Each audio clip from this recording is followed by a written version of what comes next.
All right, so here are our first three equations. You'll notice all of them are log equations. So what I would like for you to do is copy these three equations into your notes, and I would like you to try to figure out what is x in each of these cases. Okay, so at this point, can you please press pause now, write these down, and try to solve them. Feel free to work with another person so that you can work together to figure out what the answers are. And then when you're ready, you're going to resume and press play and see how you did. So please promise me that you'll do that now. Press pause and then check back in.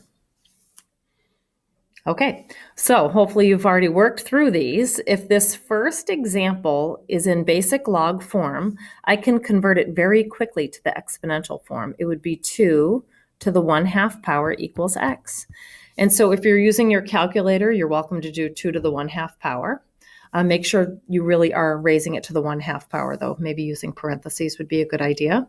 Or you might also remember the 1/2 power is the same as the square root. And so I'm going to say here that x is equal to the square root of 2. And so you might be saying, well, why aren't you saying like it could be a positive or a negative?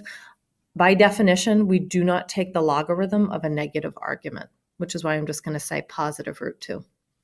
Okay, question 2. I'm hoping that you took this log equation and you converted it to exponential form, and you are left with x squared equals 9, a very familiar equation.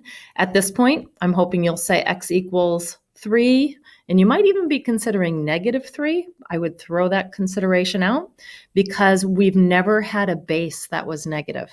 And so by definition, logarithms must have bases that are positive. And then the final one, number 3, I actually would not convert that to exponential form. If you did, you'd be left with 4 to the x power equals 12. And I think at that point you might be thinking, well, what's x? I would use our new change of base formula. And in my calculator, I would type log of 12 divided by log of 4.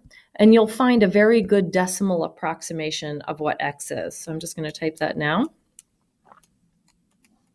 And x is about 1.79. So x is approximately 1.79. Once again, just a decimal approximation, but still a pretty good estimate.